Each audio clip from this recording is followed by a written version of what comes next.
అందరికీ నమస్కారం. మీరు వినబోతున్న కథ సఖి పెళ్లి నుండి ప్రేమ వరకు 39వ భాగం. అర్జున్కి ఖుషి ప్రెగ్నెంట్ అన్న విషయం తెలిసి అతని ఆనందానికి అవధులు లేవు. తన స్నేహితురాలు రాధ దగ్గరికి తీసుకెళ్తానని మాటిచ్చాడు అర్జున్. రెండో రోజు ఉదయానికి అర్జున్ మొబైల్కి మేనేజర్ రాధ అడ్రస్ పంపించాడు. అది చూడగానే ఖుషి చిన్న పిల్లలా గెంతులేసింది. ఆఫీస్లో అర్జెంట్ మీటింగ్ ఉంది, సాయంత్రం వెళ్దామా? అర్జున్ అడగగానే ఆమె ఉత్సాహం నీరు కారిపోయింది. అతని వైపు నీరసంగా చూస్తూ, పోనీ అడ్రస్ తెలిసింది కదా, నేను వెళ్ళి కలుస్తాను. ఇందులో మొబైల్ నెంబర్ కూడా ఉంది, ముందు ఫోన్ చేసి మాట్లాడతాను, ఆ తర్వాత వెళ్తాను ప్లీజ్ అని చిన్నపిల్లలా కదిలిపోతూ ప్రతిమాలింది. అలాగే, కుదురుగా నిలబడు. నాకంటే నీ స్నేహితురాలంటేనే ఎక్కువ ఇష్టంలా ఉంది, ఇంత ఆనందంగా ఉన్నావు. అర్జున్ నవ్వుతూ అని ఖుషి మొబైల్కి అడ్రస్ షేర్ చేసి డ్రైవర్కి చెప్పి కారులో పంపించాడు. సడన్గా వెళ్ళి రాధాని సర్ప్రైజ్ చెయ్యాలి అనుకుంది. అందుకే ఆమె మొబైల్కి కాల్ చేయలేదు. వెళ్తున్నంతసేపు తనతో గడిపిన రోజుల్నే గుర్తు చేసుకుంది. ఆ ఊరి పరిసరాలు, ఇద్దరూ కలిసి సరదాగా గడిపిన రోజులు, చిగ్గుకి భయపడి దూరంగా పారిపోయిన సమయాలు అన్నీ గుర్తొచ్చాయి. డ్రైవర్ ఓ ఇంటి ముందాపి, మేడం, సార్ చెప్పిన అడ్రస్ ఇదే. దూరం దగ్గరయ్యేసరికి రాధాని చూడాలన్న ఆరాటం మరింతగా పెరిగిపోయింది. దాంతో సమానంగా గుండె వేగం పరుగులు తీస్తుంది. ఉత్సాహంగా కారు దిగి ఆ ఇంటినే గమనిస్తుంది ఖుషి. ఇంట్లో నుండి బయటకొస్తున్న ఆడమనిషి కళ్ళు చిట్లించి ఎవరా అని అనుమానంగా చూసింది. ఖుషిని గుర్తుపట్టగానే, ఖుషి, నువ్వా? ఎన్ని సంవత్సరాలైంది చూసి. ఇక్కడేంటి? నేనిక్కడే ఉన్నానని నీకెలా తెలుసు అని పరిగెత్తుకుంటూ వెళ్ళి ఖుషీని గాఢంగా హత్తుకుంది. ఇద్దరికీ ఆనంద బాష్పాలంటే ఏంటో పూర్తిగా అర్థమైంది. ఆనందంతో గొంతు పూడుకుపోగా మాటల కోసం వెతుక్కుంటూ ఒకరినొకరు చూసి కన్నీళ్లు కార్చుకున్నారు. నన్నిక్కడే ఉంచేస్తావా?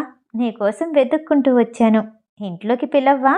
రాధా కన్నీళ్లు తుడుస్తూ ఖుషి నవ్వుతూ అనగానే, నిన్ను చూసిన ఆనందంలో నాకెలాంటి ఆలోచన రావట్లేదు, రా లోపలికి వెళ్దాం. ఖుషీని తీసుకుని లోపలికి వెళ్ళగానే ఎదురుగా వస్తున్న ఆమె భర్తను చూసి షాక్ అయింది ఖుషి. ఖుషీని చూసిన అతని పరిస్థితి కూడా అలానే ఉంది. మీరు సందీప్ అడ్రస్ అడగటానికి కుమార్తో కలిసి వచ్చారు, మీరే కదూ? మీ పేరు ఖుషి, ఖుషి కదూ? కిరణ్ గుర్తు చేసుకుంటూ అనగానే ఆమె షాక్లో నుండి బయటకొచ్చింది. అవును, మీరు కిరణ్ కదూ? అప్పుడు మా వదిన్ని సందీప్ కిడ్నాప్ చేశాడని అతను ఎక్కడుంటాడో అడ్రస్ కోసం వచ్చాము. మీకు చెల్లి కూడా ఉంది, ఆమె పేరు. ఖుషి గుర్తు చేసుకోవటానికి ప్రయత్నిస్తూ ఉండగా, శివాని అన్నాడు కిరణ్. అవునవును, శివాని. ఆ రోజు మీరు నిజం చెప్పటం వల్లే మా వదిన క్షేమంగా దొరికింది అని ఇద్దరు మాట్లాడుకుంటూ ఉండగా రాధ ఇద్దరిని అయోమయంగా చూసింది. అదంతా నేను తర్వాత చెప్తాను, నువ్వు ముందు చెప్పు, ఈ కిరణ్ గారేంటిక్కడా? ఖుషి ఆశ్చర్యంగా అడిగింది. ఆయనే నా భర్త, పెళ్ళయి సంవత్సరం దాటింది, మాకో పాప, పేరు మహాలక్ష్మి, ఇప్పుడు 2 నెలలు అంటూ బెడ్రూంలోకి వెళ్ళి లోపల పడుకున్న మహాలక్ష్మిని ఎత్తుకొని తీసుకొచ్చింది రాధ. ఖుషీకి ఆనందం రెట్టింపవుతుంది. లేత గులాబీ రంగులో ఉన్న పసిపాప పాదాలు పట్టుకొని వేళ్లతో చిన్నగా ఆడింది, బుగ్గల్ని తడిమింది. ముగ్గు పట్టుకుని ఆడిస్తూ అరిచేతి వేళ్ళని పట్టుకుని, నాకు పాప పుట్టినా ఇలానే ఉంటుందేమో అని మనసులోనే అనుకొని మురిసిపోయింది. నిల్చుని మాట్లాడుతున్నారేంటి, ఇలా కూర్చోండి. కుర్చీలో ఉన్న టవల్ తీసి కూర్చోమన్నట్టు ఖుషి వైపు చూశాడు కిరణ్. మహాలక్ష్మిని ఒళ్ళో కూర్చోపెట్టుకొని ఇల్లంతా కలయ చూసింది ఖుషి. తను ఉంటున్న ఇంటికంటే చిన్నదే కావచ్చు, కానీ తను పెరిగిన ఇంటికంటే చాలా పెద్దది. చిన్న వరండా, ఎవరైనా వస్తే కూర్చోడానికి సరిపడినంత హాల్, వంటగది చిన్నగా ఉన్నా చూడటానికి శుభ్రంగా ఉంది. వెనకాల కనిపిస్తున్న పెరడ్లో నుండి గాలి ధారాళంగా వీస్తుంది. రాధ సంతోషంగా ఉందని ఆమె మొహం చూస్తేనే అర్థమవుతుంది. రాకేష్ స్నేహితుడవటం వల్ల కిరణ్ని చూడగానే మొదట బెరుగ్గా అనిపించింది, కానీ రాధ చిరునవ్వే చెప్తుంది అతను ఎంత బాగా చూసుకుంటున్నాడో. ఒక్క నిమిషముండు, కాఫీ కలిపి తీసుకొస్తాను.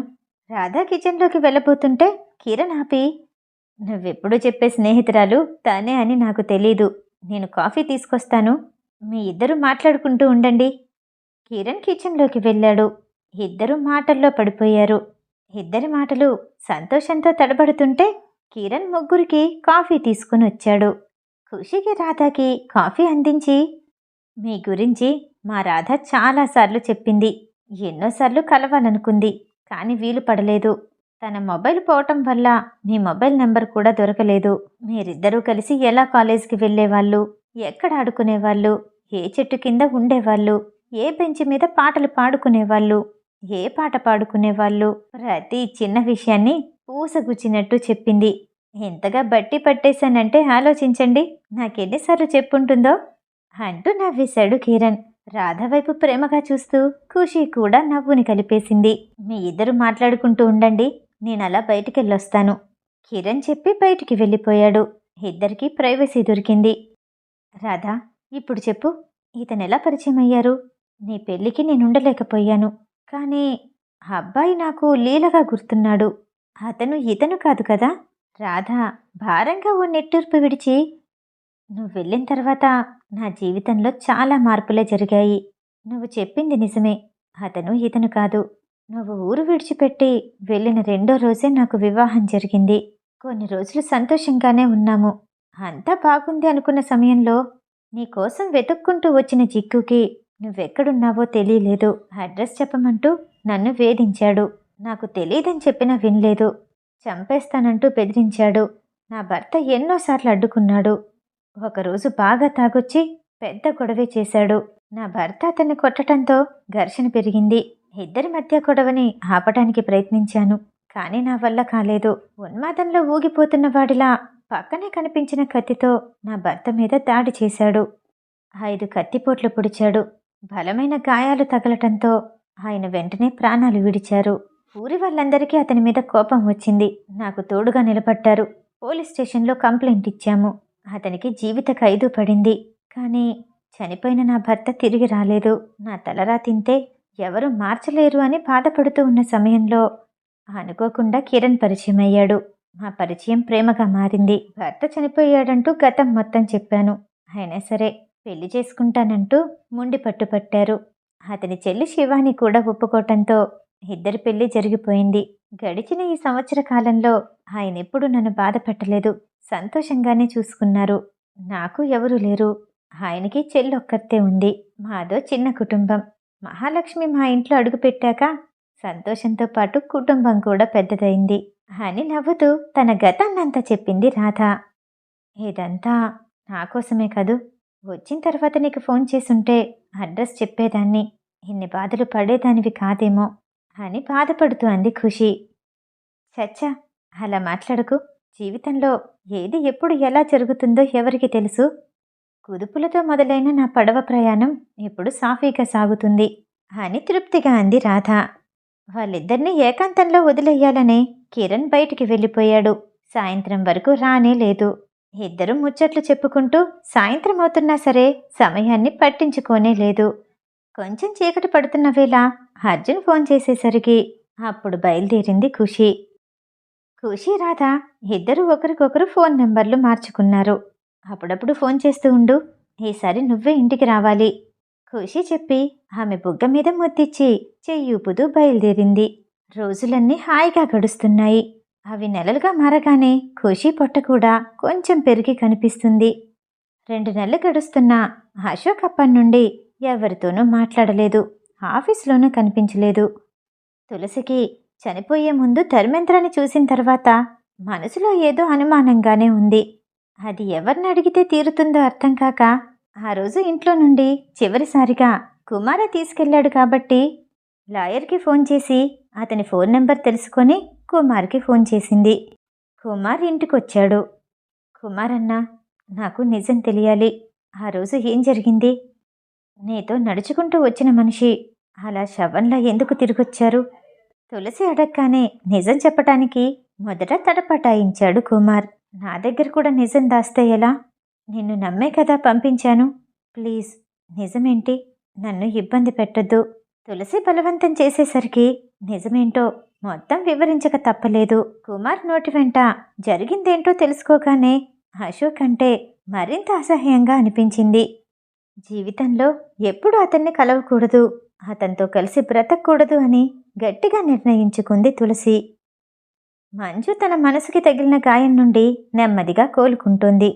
ఆయుర్వేదం మందుల మీద నమ్మకం లేకపోయినా ఖుషి చెప్పిందని ప్రతిరోజు వాడుతూ ఉంది. తన గురించి ఆలోచించిన ప్రతిసారి బాధగా అనిపించినా కడుపుతో ఉన్న ఖుషీని చూసి ఆ బాధని మర్చిపోతుంది మంజు. చందన ఓ రోజు తల్లితో కలిసి గుడికి వెళ్ళింది. ప్రణవ్ జాతకాన్ని, చందన జాతకాన్ని మళ్ళొకసారి చూపించగానే ఇంకా కొన్ని గండాలున్నాయి, పెళ్లికి మరికొన్ని రోజులు ఆగమని చెప్పారు. అది వినగానే చందనాకి నీరసంగా అనిపించింది. అప్పుడే ప్రణవ్ ఫోన్ చేయటంతో అమ్మా ఇప్పుడే వస్తాను అంటూ ఫోన్ పట్టుకొని బయటికి రాబోయింది. సిద్ధాంతి గారు ఏం చెప్తున్నారో వినవా? ఈ సమయంలో ఫోన్ ఏంటి? ఈ పిల్లలేంటో, ఒక్క 5 నిమిషాలు ఆగలేకపోతున్నావా అని చందనాన్ని చూస్తూ చిన్నగా కసురుకుంది. మళ్ళీ వచ్చేస్తాను. ఆమె మాటలు వినకుండానే చందన గుడిలో నుండి బయటకొచ్చి నీకే కాల్ చేద్దామనుకుంటున్నాను. సిద్ధాంతి గారు మనిద్దరి పెళ్లికి కొన్ని రోజులు ఆగమంటున్నారు. ఆ సందర్భం ఎప్పుడొస్తుందో ఏంటో అని బాధగా అంది. పెళ్లికి తొందరేంటి? అందరూ చేసుకోమన్నప్పుడే చేసుకుందాం. అంతవరకు మనం చేయాల్సింది చేద్దాం. అయినా పెళ్ళే ముందు చేసుకోవాలా? శోభనం చేసుకోకూడదా? కొంటెగా వెక్కిరిస్తున్నట్టు అన్నాడు ప్రణవ్. ఇడియట్, బుద్ధి లేదు, నేను గుడిలో ఉన్నాను. ఏంటా పిచ్చి మాటలు అంటూ చందన కసురుకుంది. నేను గుడి బయటే ఉన్నాను. పిచ్చి మాటలో మంచి మాటలో నాకెదురుగా వచ్చి చెప్పు. ఇంట్లో మాట్లాడుకోవటం కుదరట్లేదు. మళ్ళీ అబ్రాడ్ వెళ్ళాననుకో, ఇప్పట్లో రాను. నువ్వు కాలేజ్ అంటూ తిరుగుతున్నావు. క్లాసులో నుండి బయటికి రమ్మంటే రావు చెప్తూనే కాల్ కట్ చేశాడు. వెనక్కి తిరిగి తన తల్లిని గమనిస్తూ బయటకొచ్చింది చందన. ఎక్కడ ప్రణవ్ కనిపించలేదు. వెంటనే అతనికి ఫోన్ చేసి గుడి బయటే అన్నావు, ఎక్కడున్నావు అంటూ చుట్టూ చూసింది. ప్రణవ్ రోడ్డుకి అటువైపు ఉన్నాడు. చెయ్యెత్తి ఊపుతూ నేనే అటొస్తాను అని రాబోతూ ఉండగా నువ్వొచ్చేవాడివైతే ఎప్పుడూ రావాలి, అవసరం లేదు, నేనే వస్తాను, అమ్మ బయటకొస్తుందేమో అని కాలు కచ్చేసి రోడ్డు క్రాస్ చేస్తూ మరోవైపు వెళ్ళబోయింది. ప్రణవ్ని చూస్తూ మరోవైపు వస్తున్న లారీని గమనించలేదు. అది వేగంగా వచ్చి ప్రణవ్ దగ్గరికి నవ్వుతూ వెళ్తుండగా లారీ వచ్చి బలంగా ఢీకొట్టింది. ప్రణవ్కి ఏం జరిగిందో అర్థం కాలేదు. షాక్ అయ్యి అలానే నిల్చుని ఉండిపోయాడు. లారీ కొనికి గుద్దుకున్న చందన ఎగిరి ఎదురుగా ఉన్న షాప్ ముందు పడింది. అందరూ పరిగెత్తుకునొచ్చారు. చందు అని గట్టిగా అరుస్తూ ఏడుస్తూ ఆమె దగ్గరికి వెళ్ళాడు ప్రణవ్. ఊపిరందుకోవటానికి ప్రయత్నిస్తూ అతని చేతిని గట్టిగా పట్టుకుంది. ప్రణవ్ బ్రెయిన్లో ఓ యుద్ధమే జరుగుతుంది. ఏం చెయ్యాలో అర్థం కాలేదు. మనసుకి ఎలాంటి ఆలోచన రాలేదు. వెంటనే టాక్సీని పిలిచి చందనాన్ని ఒళ్ళో కూర్చోపెట్టుకొని హాస్పిటల్కి బయలుదేరాడు. నేను హాస్పిటల్కి వెళ్లే వరకు బ్రతకనేమో, ఒకవేళ చనిపోతే అని అతని వైపు దీనంగా చూస్తూ అంది. అతని కంటి కొనల నుండి కన్నీళ్లు కారుతున్నాయి. నువ్వలా మాట్లాడుకు చందు, నీకేం కాదు, నేనున్నాను, నిన్నెలాగైనా బ్రతికించుకుంటాను అని డ్రైవర్ వైపు చూస్తూ స్పీడ్గా తీసుకెళ్ళు. టెన్షన్గా మాట్లాడుతున్న ప్రణవ్ని చూసి అతని చేతిని మరింత గట్టిగా పట్టుకొని నాకెందుకో భయంగా ఉంది. నాకు నీ భార్యగా చనిపోవాలనుంది. ఎలాగూ ఇంట్లో అందరూ ఒప్పుకున్నారు. కొన్ని రోజులైతే పెళ్లి జరుగుతుంది. ఆ పెళ్ళే ఇప్పుడెందుకు జరగకూడదు? పసుపు తాడు చాలు ఆయాసపడుతూ చెప్పింది చందు. స్పృహ కోల్పోవటానికి దగ్గరగా ఉంది. ప్రణవ్కి కూడా భయంగా అనిపించింది. కార్ని రోడ్డు పక్కగా ఆపి కనిపిస్తున్న అంగట్లో పసుపు తాడు, పసుపు కొమ్ము కొని చందన పూర్తిగా స్పృహ కోల్పోకముందే ఆమె బుగ్గల మీద కొడుతూ చందు, నువ్వు కళ్ళు మూయొద్దు, ఇదిగో మన పెళ్లి జరగబోతుంది అంటూ తాళిని చూపెట్టి ఆమె మెడలో 3 ముళ్ళు వేశాడు. గుండెల మీద కనిపిస్తున్న ఆ పసుపు తాడుని చూడగానే ఆమెకి తృప్తిగా అనిపించింది. ఇప్పుడు నాకు ఎలాంటి కోరికలు లేవు, సంతోషంగా చనిపోతాను అంటూ స్పృహ కోల్పోయింది చందన. చందు అని ఏడుస్తూ ఆమె చెంపల మీద కొడుతూ లేపడానికి ప్రయత్నిస్తున్నాడు ప్రణవ్. అంతా పిచ్చెక్కినట్టు అనిపించింది. తల్లోకి వేళ్ళు పోనిచ్చి జుట్టుని లాక్కుంటూ గట్టిగా అరిచాడు. కార్ని స్టార్ట్ చేయమని డ్రైవర్కి చెప్పి వెంటనే అన్వేష్కి ఫోన్ చేసి అతను తాళి కట్టిన విషయం తప్ప జరిగిందంతా చెప్పాడు. గుడి నుండి బయటకొచ్చిన లక్ష్మికి చందన కనిపించలేదు. ఆమె పేరు పెట్టి పిలుస్తూ చుట్టూ వెతికింది. రోడ్డుకి అటువైపు గుంపుగా కనిపిస్తున్న జనాన్ని చూడగానే ఆమె మనసు కీడు శంకించింది. వణుకుతున్న కాళ్ళతో భయంగా అటువైపు వెళ్ళి, మా అమ్మాయిని చూశారా అంటూ తన ఫోన్లో ఉన్న ఫోటోని చూపించి అక్కడున్న వాళ్ళని అడిగింది. ఇప్పుడే ఈ అమ్మాయికి యాక్సిడెంట్ జరిగింది. హాస్పిటల్ కని ఎవరో టాక్సీలో తీసుకుని వెళ్లారు. అందులో ఉన్న ఒకరి గొంతు వినపడగానే లక్ష్మికి ప్రపంచం ఆగిపోయినట్టు అనిపించి స్పృహ తప్పి పడిపోయింది. అన్వేష్కి విషయం తెలియగానే వెంటనే అర్జున్కి చెప్పాడు. అర్జున్ గుడికి చేరుకున్నాడు.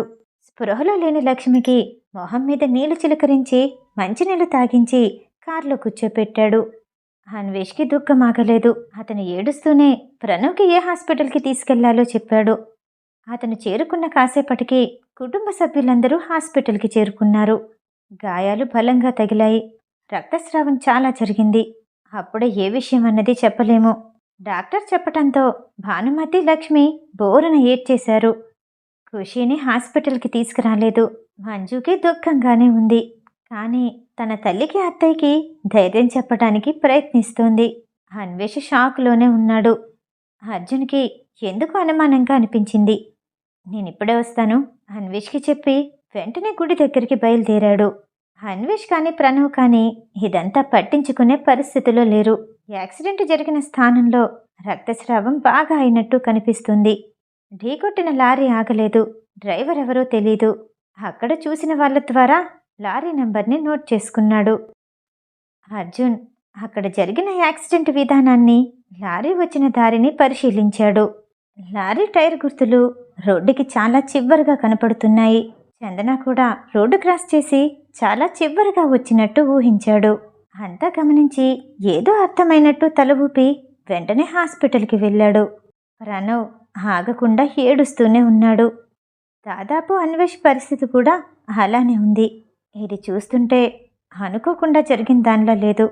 కావాలనే యాక్సిడెంట్ చేసినట్టు ఉన్నారు. మనం పోలీస్ కంప్లైంట్ ఇవ్వటం మంచిది.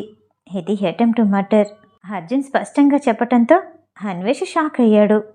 చంపడానికి ప్రయత్నించారా? అంత కోపం చందన మీద ఎవరికుంటుంది? అన్వేష్ ఆశ్చర్యంగా అడిగాడు. చందు మీద లేకపోయి ఉండొచ్చు, కానీ మన కుటుంబం మీద ఉండొచ్చు. అర్జున్ అనగానే అన్వేష్కి తన ఫ్రెండ్ పోలీస్ అచ్యుత్ గుర్తొచ్చాడు. ఆలస్యం చేయకుండా వెంటనే అతనికి ఫోన్ చేశాడు. హాయ్ అన్వేష్, ఎలా ఉన్నావు? ఆ రోజు సందీప్ కేసు తర్వాత మళ్ళీ ఇప్పుడే మాట్లాడటం. మళ్ళీ ఏదైనా సమస్య జరిగిందా? తను బానే ఉందా? అచ్యుత్ అడిగాడు. మంజుకి సమస్య ఏమీ లేదు, అంతా బానే ఉంది. కానీ నీతో డైరెక్ట్గా మాట్లాడాలి. ఇప్పుడెక్కడున్నావు అడిగాడు అన్వేష్. నాకు డ్యూటీ లేదు, ఇంట్లోనే ఉన్నాను. సమస్య ఏంటంటే నేను సస్పెండ్ అయ్యాను బ్రదర్ అని అచ్యుత్ చెప్పగానే అన్వేష్ షాక్ అయ్యాడు. డిపార్ట్మెంట్లో ఉన్న సమస్య ఇది. ఇలాంటివన్నీ జరుగుతూనే ఉంటాయి. అచ్యుత్ చాలా మామూలుగా అన్నాడు. కానీ సస్పెండ్ చేయాల్సిన అవసరం ఏంటి? ఏం జరిగింది? ఓ మినిస్టర్ కొడుకు ఆడపిల్లని ఏడిపిస్తూ ఉన్నాడు. వాడిని 2 పీకాను. వాళ్ళు వాళ్ళ పవర్ ఉపయోగించి నా ఉద్యోగం పీకేశారు. అయినా మళ్ళీ జాయిన్ అవుతాను, అప్పుడు చెప్తాను వాడి పని. అయినా నా సంగతి వదిలే, నీ విషయం ఏంటి? నా చెల్లి చందుని ఎవరో యాక్సిడెంట్ చేశారు. అది కావాలనే చేసిందని అనుమానంగా అనిపిస్తుంది. చెక్ చేద్దామంటే అక్కడ సీసీటీవీ ఫుటేజ్ కూడా లేదు. ఓకే అన్వేష్, అది నేను చూసుకుంటాను. నాకేం జరిగిందో పూర్తిగా చెప్పు. అచ్యుత్ అడగటంతో అన్వేష్ పూర్తిగా వివరించాడు. అర్జున్కి వచ్చిన అనుమానాల్ని కూడా వివరించాడు. ఓకే, నేను అదంతా చూసుకుంటాను, ఒక 10 నిమిషాల్లో అక్కడుంటాను అంటూ కాల్ కట్ చేసి అచ్యుత్ వెంటనే హాస్పిటల్కి బయలుదేరాడు. మిగతా కథ తరువాయి భాగంలో. ఈ కథ వింటూ మీకు నచ్చినట్టయితే లైక్ చేసి సబ్స్క్రైబ్ చేయండి. మళ్ళీ రేపు కలుద్దాం. నమస్తే.